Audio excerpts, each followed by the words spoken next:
Bonjour à tous, c'est Divine, je vous retrouve aujourd'hui pour une nouvelle vidéo où je vais vous parler enfin du challenge French with Autumn.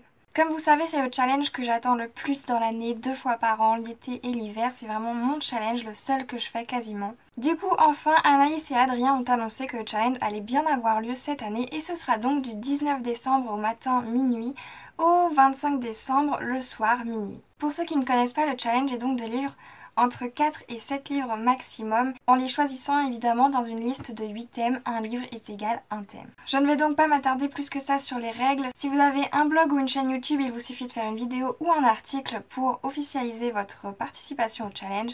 Et si ce n'est pas le cas, vous avez tout simplement à utiliser le hashtag FrenchWithAutumn F2RAT sur les réseaux sociaux et votre participation est donc officiellement terminée. Le premier thème, c'est donc un livre qui nous a été recommandé par un proche et j'ai donc sélectionné Promise d'Ali Kondi aux éditions Paul Fiction.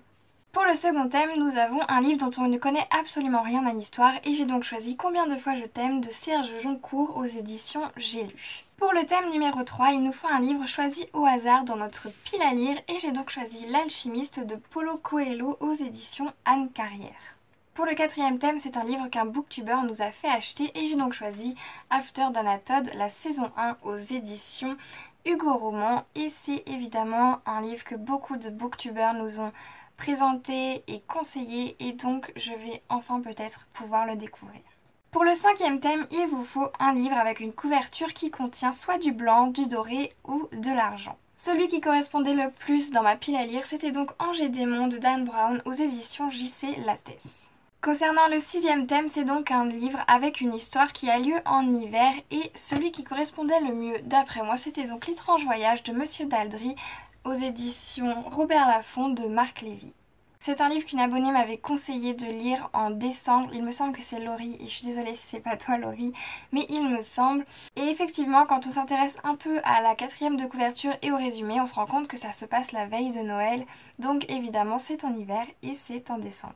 Pour le septième thème, il vous faut un livre de votre auteur favori et je n'ai pas spécialement d'auteur favori, donc celui qui correspondait le mieux c'était celui avec mon dernier coup de cœur et ça a été Phobos, donc j'ai celui d'Origine de Victor Dixon aux éditions Robert Laffont. Pour le huitième thème que je n'ai pas sélectionné, vous avez l'occasion de pouvoir participer avec un livre audio, peu importe lequel, vous choisissez votre livre audio. Personnellement je n'en ai pas et je ne pense pas que j'aimerais vraiment l'expérience, donc je n'ai pour l'instant jamais testé, mais en tout cas si vous le faites, c'est l'occasion. Voilà pour ce qui est de ma pile à lire de ce challenge. Évidemment j'ai choisi 7 livres, évidemment je ne vais certainement pas les lire tous les 7. Seulement voilà, j'aime bien choisir le plus de livres possible afin de pouvoir avoir une marge de manœuvre plus grande et de pouvoir sur le moment choisir un peu parmi les livres qui me plaisent le plus ou non en fonction du moment, ce qui est plutôt pas mal plutôt que d'en avoir seulement 4 et d'être obligée de lire ces 4 là. Je trouve ça toujours mieux d'avoir plus de livres et plus de choix. J'espère donc que vous participerez avec nous encore une fois cette année et j'espère également que vous apprécierez de partager l'expérience avec nous sur les réseaux sociaux. N'hésitez pas à participer, même si vous ratez le challenge, l'important c'est de participer, c'est vraiment pas de gagner. Sur ce, cette vidéo est désormais terminée, je vous souhaite de très belles lectures et je vous dis à la prochaine.